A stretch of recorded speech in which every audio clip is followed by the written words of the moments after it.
প্রিয় নবম দশম শ্রেণী এসএসসি পরীক্ষার্থীদের সবাইকে স্বাগতম জানাচ্ছি। তোমাদের গণিত বিষয়ের অনুশীলনী 17 পরিসংখ্যান থেকে বা ঢাকা বোর্ড 2025 সালে যে প্রশ্নটি এসেছিল 10 নম্বরটা সেটি সমাধান করব।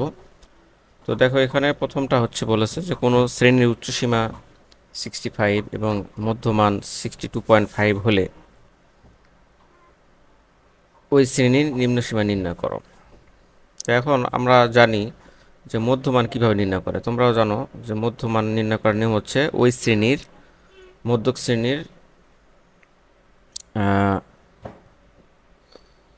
উচ্চমান এবং নিম্নমান যোগ করে তোমার হচ্ছে 2 দ্বারা ভাগ করলে যেটা পাওয়া যায় সেটা হচ্ছে মধ্যমান। তো সেই মানটাই কিন্তু দেওয়া আছে এবং উচ্চ সীমাটাও দেওয়া আছে। এখন নিম্ন সীমা বের করতে হবে। তাহলে সমাধানটা কিভাবে করব? তো আমরা জানি যে কোনো শ্রেণীর মধ্যমান সমান শ্রেণীর উচ্চ সীমা যোগ শ্রেণীর নিম্ন সীমা ভাগ হচ্ছে 2, অর্থাৎ উচ্চ সীমা এবং নিম্ন সীমার এই দুটার গড় নির্ণয় করতে হবে। তো গড়টাই হচ্ছে মধ্যমান। তো এখন যেহেতু মধ্যমান দেওয়াই আছে যে 62.5, তাহলে আমরা বা লিখবো, অর্থাৎ এই যে এটার মানটা দেওয়া আছে 62.5 আর উচ্চ সীমা দেওয়া আছে 65 আর নিম্ন সীমা আমাদের বের করতে হবে। তো বা আবার লিখবো। এখন দেখো এই যে দেখো এটার নিচে একটা মনে মনে 1 আছে। এখন এটা যেহেতু একটা সমীকরণ হয়ে গেছে তাহলে এখন আর গুণ করে দিতে হবে, অর্থাৎ কোনাকুনি এটার সাথে এটা এবং এই 62.5 এর সাথে এই যে 2 গুণ করে দিতে হবে, এই কোনাকুনি গুণ করে দিতে হবে, যেহেতু আমাদের উদ্দেশ্য হচ্ছে শ্রেণীর নিম্ন সীমা বের করা। তো এখন এই পাশে 2 দিয়ে গুণ দিলে এটা 125 হয় আর এই 65টা আমরা ডান পাশে পাঠাই দেবো। তাহলে বা শ্রেণীর নিম্ন সীমা 125 বিয়োগ 65, কারণ এটা প্লাস আছে এই পাশে মাইনাস হয়ে যাবে। তাহলে এখন এই যে 125 থেকে যদি 65 বিয়োগ দেওয়া হয় তাহলে এখানে হবে 60। তাহলে নিম্ন সীমা পাওয়া গেল 60। তো এটাই হচ্ছে অ্যান্সার। তো আশা করি তোমরা বুঝতে পেরেছো।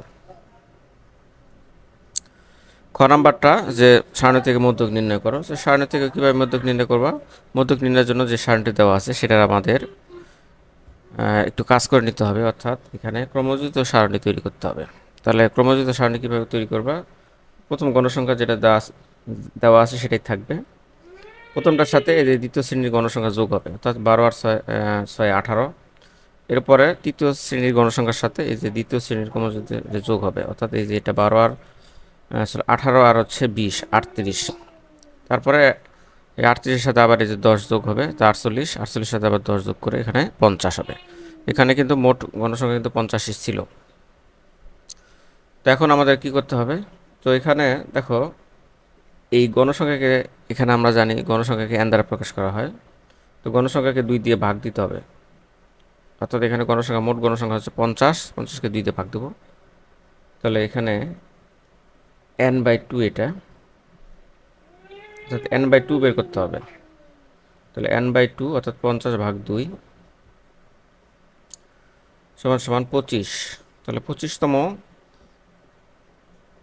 পদ যার অবস্থান হচ্ছে, দেখো এখানে 1 থেকে 6তম পদ আছে, এখানে এখান থেকে এই পর্যন্ত আমরা 1 থেকে 18তম পদ পাবো। কারণ এই যে 6 মানে কি, এই 6 মানে কি, এই 31 থেকে 30-এর মধ্যে এখানে 6টা উপাত্ত আছে।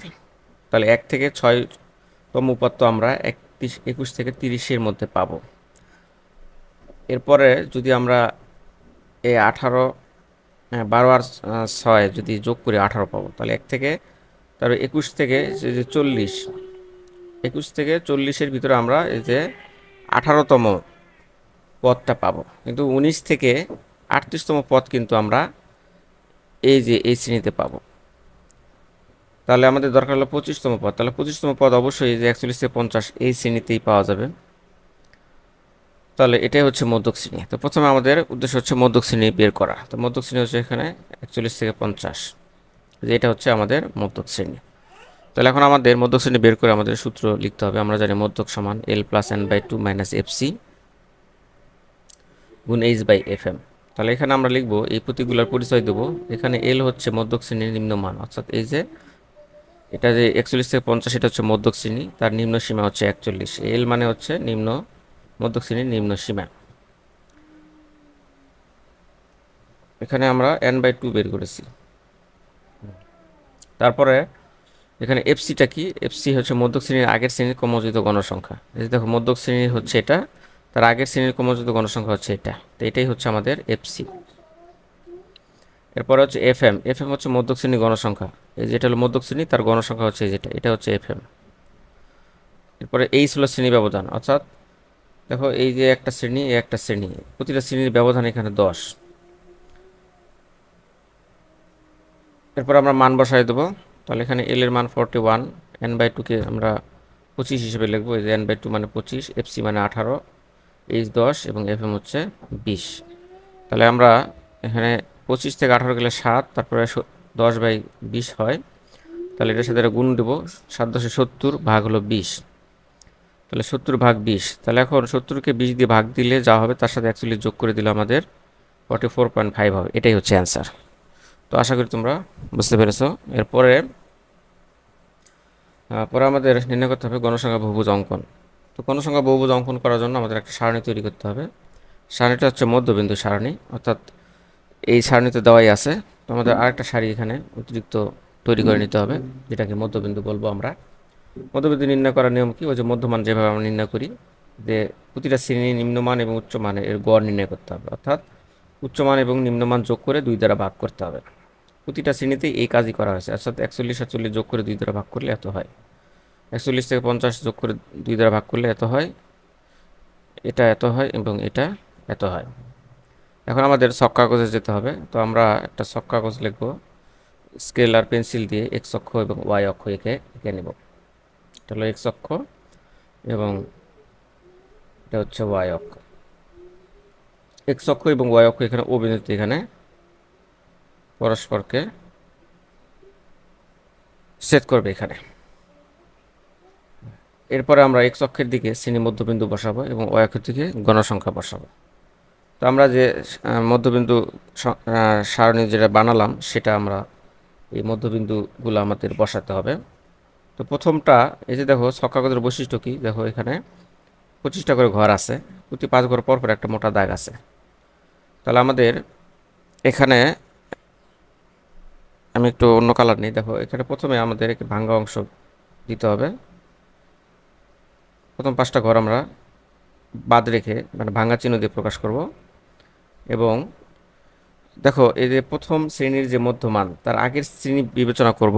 আগের শ্রেণীর হবে এখানে, যেহেতু প্রতিবারে 10 করে শ্রেণী ব্যবধান, তাহলে আগের শ্রেণী হবে 15.5। মনে মনে আগের শ্রেণীর মধ্যবিন্দু থেকে আমাদের এখানে শুরু করতে হবে। তাহলে এখানে আমরা লিখব 15.5,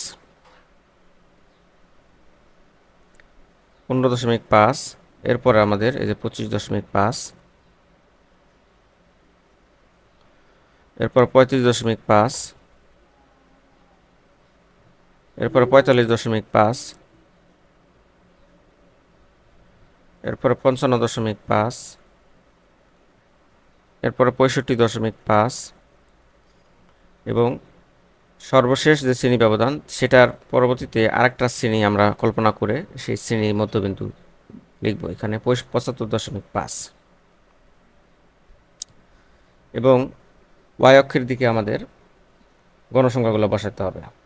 তাহলে আমরা এখানে 1 ঘর সমান 1 ধরো এখান থেকে এই পর্যন্ত 5, তারপরে এই পর্যন্ত 10, তারপরে 15, তারপরে এখানে আমরা 20 লিখব। তাহলে দেখো প্রথম শ্রেণীর মধ্যবিন্দুতে গণসংখ্যা আছে কত? এই দেখো প্রথম শ্রেণীতে গণসংখ্যা কিন্তু এখানে 6 আছে। তাহলে আমরা 6 ধাপ, এই যে এই মধ্যবিন্দু থেকে 6 ধাপ উপরে একটা বিন্দু নেব। তাহলে 1 2 3 4 5, এই যে 6। এরপর আছে 12, 35 থেকে 35.5-এ আমাদের গণসংখ্যা 12 আছে, তার মানে এই পর্যন্ত 10 11 12। এরপরে আছে হলো 20, এই যে এখানে 20। 55-তে আছে আবার 10, এই যে 10, মানে এই 55.5 থেকে আমাদের 10 ধাপ উপরে নিতে হবে, 10 একক। এরপর আবার আছে এখানে 2। এখন দেখো এই যে আগের শ্রেণীর যে মধ্যবিন্দু আমরা লিখেছি 15.5, এখান থেকে আমরা এই বিন্দুগুলা কানেক্ট করে দেব।